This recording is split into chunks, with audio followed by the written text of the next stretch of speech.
इस समय इसमें कोई जीवात्मा नहीं बोल रही। रोज हम एक संकेत दे रहे हैं, अगर पकड़ पा रहे हो। ये अनुग्रह वायु है, ज्यादा दिन नहीं रहती अनुग्रह वायु, ये ध्यान रखना। वो तत्काल ढका जाता है, क्योंकि कलयुग और माया दोनों का भी प्रभाव बढ़ना चाहिए, इसलिए उस अनुग्रह वायु को ढका जाता है, या तो कलंक के द्वारा और या तो आयु पूरी करके। एक हवा आती है, जैसे अभी चली है, मान लो हमारी बात मान लो, हम खोल के कह रहे हैं, खुला कह रहे हैं, ये हवा आई है तुम्हारे कल्याण के लिए। ये केवल हवा है, अनुग्रह की वायु है, अनुग्रह की वायु, केवल कृपा वायु। जो इस वायु में पड़ जाएगा वो निकल जाएगा, और ये ज्यादा दिन के लिए अनुग्रह वायु नहीं होती। जैसे पछियाव चला, उसका अलग प्रभाव, पश्चिम की वायु चली, उत्तर की वायु चली, दक्षिण की, हर वायु का अपना प्रभाव है। ये अनुग्रह वायु है, ज्यादा दिन नहीं रहती अनुग्रह वायु, ये ध्यान रखना। जहां विशेष अनुग्रह वर्षा होती है वहां ज्यादा दिन नहीं होता,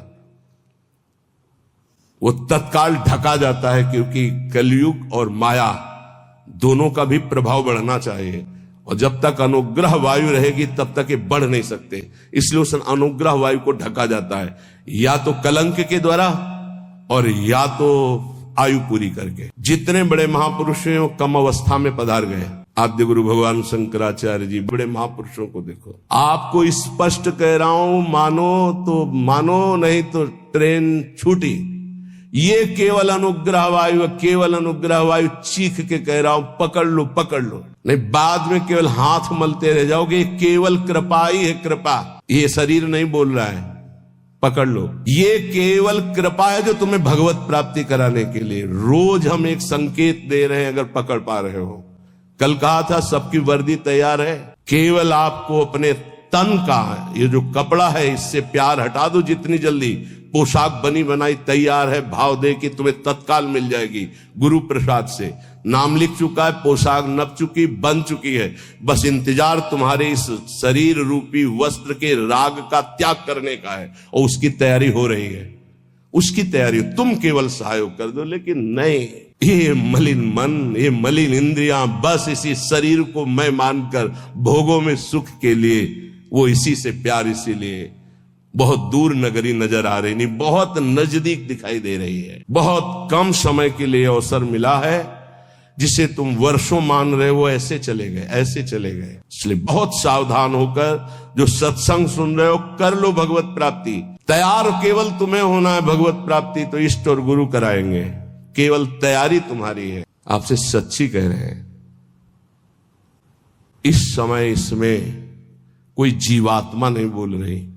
तुम्हें बात समझ लेना। जैसे भूत का आवेश होता है ना, तो झाड़ने वाला कहता है ये भूत बोल रहा है। इसमें गुरु कृपा से परमात्मा तत्व बोल रहा है। अगर तुम पकड़ पाओ तो पकड़ लो। खुला तुम्हारे कल्याण की बाजार लगी है, ये बाजार लग गई कल्याण की। इसमें कोई साधक नहीं बोल रहा है, इसमें कोई जीवात्मा नहीं बोल रहा है। ये हम इसलिए परिचय दे रहे, पकड़ पाओ तो पकड़ पाओ। वो स्वयं बैठ करके तुम्हारे कल्याण के लिए कर रहा है। उसे ये केवल ढांचा तुम एक व्यक्ति का देख रहे हो, तुम्हारे कल्याण के लिए वो केवल बोल रहा है, कल्याण के लिए केवल इस शरीर को चला रहा है, कल्याण के लिए केवल चेष्टा कर रहा है। अगर पकड़ पाओ तो पकड़ पाओ। ऐसे अवसर जब आते हैं तो बहुत कम समय के लिए ऐसे अवसर आते हैं। बहुत चतुर प्रवीण आदमी होता है जो सौदा तय कर लेता है और धनी बन जाता है, नहीं तो लोग इंतजार करते रहते हैं, जन्म इंतजार करते रहते हैं और सौदा नहीं हो पाता। गुरु से सौदा, तन मन प्राण श्वासें दे करके, नाम और मंत्र ले करके उनकी कृपा से निहाल हो गए। आज तक जिसने सौदा किया, लेकिन सौदा बिरला ये कर पाता है। तन मन प्राण श्वासें गुरुदेव को दे दिया उनकी आज्ञा पर, और नाम मंत्र ले लिया, उसके प्रभाव से भगवदानंद में डूब गया। नहीं समझ में आया। केवल गुरु आज्ञा का पालन करके भगवत प्राप्ति से ही गुरु ऋण से उऋण हो सकते हो, अन्यथा किसी और वैभव से या और किसी तपस्या से गुरु ऋण से नहीं उऋण हुआ जा सकता। मातृ ऋण, पितृ ऋण और ऋषि ऋण सबसे उऋण हो सकते हो, गुरु ऋण से नहीं। गुरु ऋण से सिर्फ भगवत प्राप्ति से उऋण हुआ जा सकता है। ये लिफाफा रखने से, ये नाना प्रकार की भोग सामग्री देने से तुम गुरु दीक्षा का दक्षिणा नहीं दे सकते हो। ये दक्षिणा। हम बोले राधा श्री कृष्ण बिक जाए तो भी इसकी कीमत नहीं दे सकते हैं। वो कह रहे हैं आधा नाम ही मुझे खरीदने के लिए पर्याप्त है, पूरा धा बोलना तो बहुत बड़ी बात है। श्वास, प्राण, मन, तन। तन समर्पित गुरु को, उनकी आज्ञा पर कर्तव्य कर्म करना। मन समर्पित गुरु को आराध्य देव के नाम मंत्र और उनकी लीला चिंतन में लगाना। श्वास कोई खाली न जाए, ये भेंट गुरुदेव को। तन मन प्राण कहते श्वासों को ही। अगर तन मन प्राण समर्पित हो गया तो सौदा पक्का। वो तुम्हारे अंदर है, किसी साधना से वो बढ़ता या घटता नहीं है।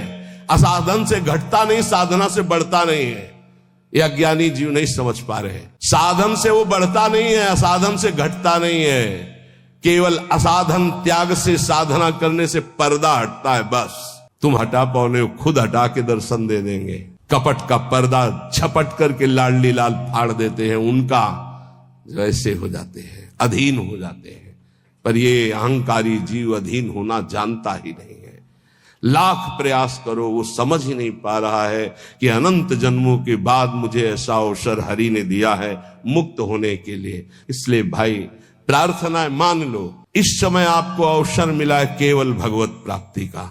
सावधान होकर के अगर सुन लिए, समझ लिए तो भगवत प्राप्ति बहुत इससे ज्यादा सरल सृष्टि में कोई कार्य नहीं है भगवत प्राप्ति जैसा। संसार में सब जन यही कहते हैं कि भगवत प्राप्ति जैसा कठिन कोई कार्य नहीं है, और हम आपको वृंदावन की भूमि से कहते हैं भगवत प्राप्ति जैसा कोई सरल कार्य नहीं। ये कब? जब केवल प्रभु अपने हो जाए तब। और प्रभु को अपनापन में ना ले करके अपनापन शरीर और शरीर संबंधियों से तो जन्म मुनि जतन कराहे, जन्म जन्मांतर करते रहो बहुत दूर नगरी। अगर गुरु कृपा से बात समझ में आ जाए कि डुभोरी सखी के स्वप्न में और कोई नहीं, जागृत की तो जाने दो, स्वप्न में कोई नहीं। प्रियाजू, हमें कहीं अब और ठौर नहीं है, आपके सिवा कोई और नहीं है।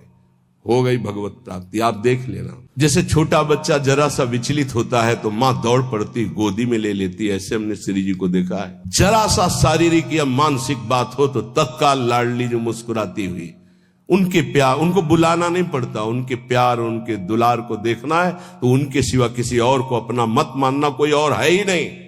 पर अब आप माने हुए हो और किसी और को मत मानना, जिसे और मानते हो उसे अंदर से राग हटा दीजिए। फिर देख लो हमारी लाडली जू का प्यार कैसा। मनन करना हमारी इन प्रार्थनाओं को, हमारी इन बातों को।